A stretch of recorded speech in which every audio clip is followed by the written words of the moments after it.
एक दफा का जिक्र है कि धुंधपुर नाम की एक बस्ती थी जहां रात को धुंध इतनी गहरी होती थी कि अपने हाथ भी नजर न आए। उस बस्ती के लोग रात ढलते ही घरों में बंद हो जाते, न इसलिए कि उन्हें चोरों का डर था, बल्कि इसलिए कि धुंधपुर के मशरिक में एक पुराना कब्रिस्तान था जिसे लोग सायागाह कहते थे। सायागाह के बारे में बस्ती में तरह तरह की बातें थी। कोई कहता वहाँ रात को रोशनी जलती है, कोई कहता वहाँ से आवाजें आती हैं, और बूढ़े कहते थे कि इस कब्रिस्तान के नीचे एक पुराने बादशाह का खजाना दफन है, ऐसा खजाना जो 100 साल से किसी को नहीं मिला, क्योंकि जो भी गया वो खाली हाथ वापस आया। यह वापस आया ही नहीं। और इसी खजाने की तलाश में 3 चोर धुंधपुर आए थे। पहला था कमाल, लंबा दुबला चालाक आंखों वाला। वो खुद को तीनों में सबसे ज़हीन समझता था और हर काम में आगे आगे रहता था। दूसरा था भोला, मोटा गोल चेहरा, हमेशा खाने के बारे में सोचने वाला। वो डरपोक था मगर लालच उसे हर बार ले आता था। तीसरा था शाहू, छोटा कद, तेज निगाह, कम बोलने वाला। वो तीनों में सबसे कम बोलता था मगर सबसे ज्यादा देखता था। तीनों ने बस्ती के एक टूटे हुए सराय में डेरा डाला था। सराय का मालिक चाचा जमील था, एक बूढ़ा नीम बहरा आदमी जो दिन में चाय बनाता था और रात को सो जाता था, मगर उसकी आंखें तेज थीं। उसने तीनों को पहली नजर में पहचान लिया था कि ये कोई आम मुसाफिर नहीं। पहली रात चाचा जमील ने चाय पेश करते हुए कहा, कहाँ से आए हो? कमाल ने फौरन झूठ बोला, तिजारत के सिलसिले में। चाचा जमील ने सर हिलाया और आहिस्ता से कहा, तिजारत के आदमी रात को कब्रिस्तान की तरफ नहीं देखते। तीनों खामोश हो गए। चाचा जमील ने कुर्सी खींचकर बैठते हुए कहा, सायागा का खजाना ढूंढने आए हो? बहुत आए, कोई नहीं लाया। जानते हो क्यों?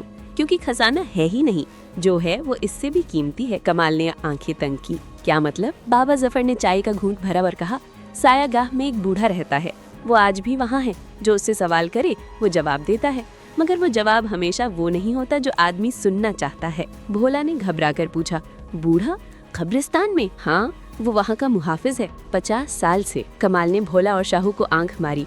तीनों ने सोच लिया कि रात को जाएंगे। आधी रात को जब धुंधपुर पर गहरी खामोशी थी, तीनों चोर सायागाह की तरफ निकले। लालटेन थी कमाल के हाथ में, रस्सा भोला के कंधे पर, और शाहू ने एक छोटा कुदाल उठाया हुआ था। सायागाह का दरवाजा लोहे का था, पुराना, जंग-आलूद, मगर बंद नहीं। कमाल ने धक्का दिया और दरवाजा चिड़चिड़ाते हुए खुल गया। अंदर कदम रखते ही भोला के कदम ठिठक गए। उसने भारी आवाज में कहा, कमाल भाई, यहाँ कुछ ठीक नहीं लगता। कमाल ने उसे धक्का दिया। चल आगे। डरपोक। कब्रिस्तान बड़ा था, पुराने पत्थर, टूटी हुई कब्रें और दरख्तों की लंबी लंबी छाया। हवा बंद थी मगर दरख्तों के पत्ते हिल रहे थे, जैसे कोई चल रहा हो। शाहू ने अचानक रुकते हुए कहा, वहाँ रोशनी है। दूर एक कोने में एक छोटा चिराग जल रहा था और उस चिराग के पास एक आदमी बैठा था। तीनों एक दूसरे को देखने लगे, फिर आहिस्ता आहिस्ता उस तरफ बढ़े। करीब जाकर देखा, एक बहुत बूढ़ा आदमी था। सफेद बाल, सफेद दाढ़ी, आंखों पर मोटी ऐनक, हाथ में एक पुरानी किताब। उसने ऊपर देखा और तीनों को देखकर जरा भी नहीं चौंका, जैसे वो उन्हें पहले से जानता हो। आगे बैठो, भोला ने कांपते हुए पूछा। आप कौन है? मेरा नाम बाबा जफर है, 50 साल से यहाँ हूँ। इस कब्रिस्तान का हिसाब लिखता हूँ। हिसाब? कमाल ने आंखें तंग की। हाँ, कौन आया, क्यों आया, क्या ले गया?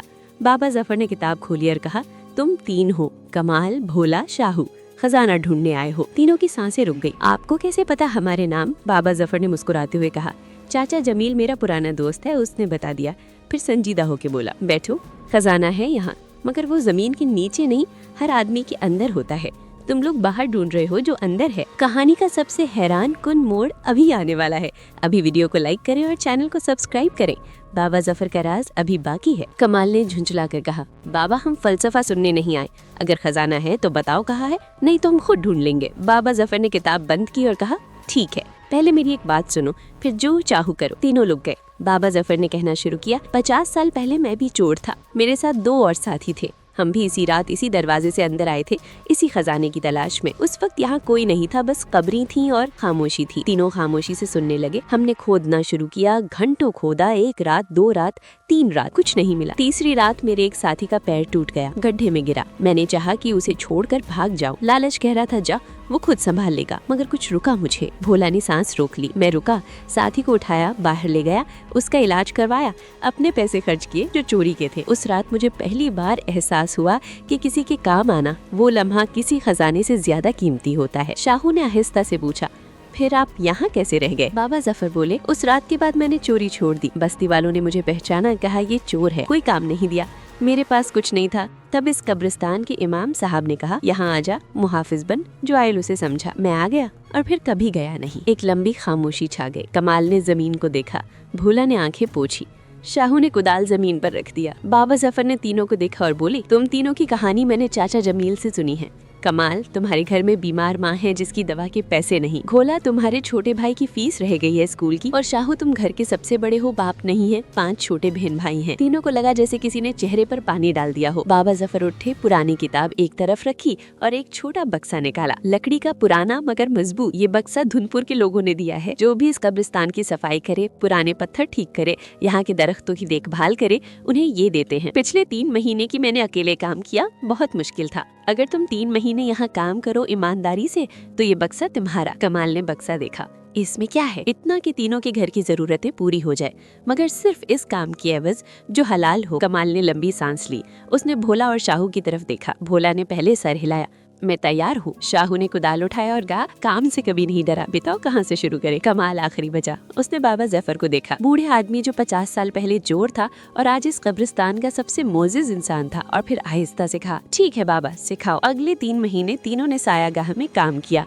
पुराने पत्थर साफ किए, टूटी हुई कब्रें ठीक की, दरख्त लगाए, रास्ते बनाए। चाचा जमील सुबह को चाय लेकर आता, साथ बैठता और पुरानी बातें सुनाता। बाबा जफर रात को उन्हें कुरान की आयतें सुनाता, जिंदगी के सबक सिखाता। भोला ने पहली बार किसी का भूख से ज्यादा किसी और चीज का ख्याल किया।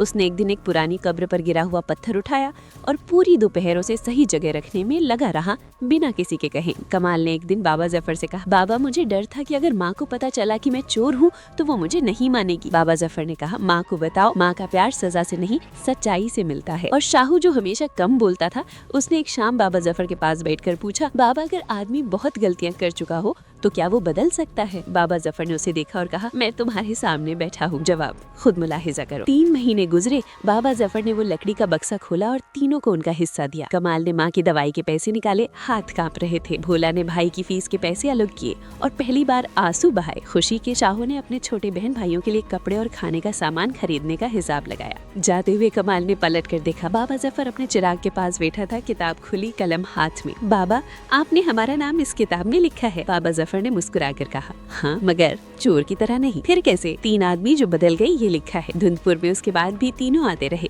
महीने में एक बार कमाल की माँ ठीक हो गई। भोले का भाई स्कूल जाने लगा। शाहू ने अपने घर के लिए एक छोटी सी दुकान खोली, हलाल कमाई की। और सायागाह, जिसे पूरी बस्ती डरती थी, अब साफ सुथरा था, रोशन था और बस्ती के लोग वहाँ अपने पुरानों को याद करने जाते थे, क्योंकि 3 चोरों ने उसे खौफ की जगह से सुकून की जगह बना दिया था। चाचा जमील कहता, मैंने कहा था, जो है वो खजाने से ज्यादा कीमती है। कब्रिस्तान मौत की याद नहीं दिलाता, ये याद दिलाता है कि जब तक जिंदा हो अच्छा करो, क्योंकि आखिर में सिर्फ वही बाकी रहता है जो तुमने दिया। कहा, बताइए दोस्तों, क्या 3 चोरों की इस कहानी ने आपके दिल को छुआ? तो अभी इस वीडियो को लाइक करें, चैनल को सब्सक्राइब करें और बेल आइकन जरूर दबाएं। ये कहानी किसी ऐसे दोस्त को भेजें जिसे आज याद दिलाना हो कि बदलना कभी देर नहीं होती।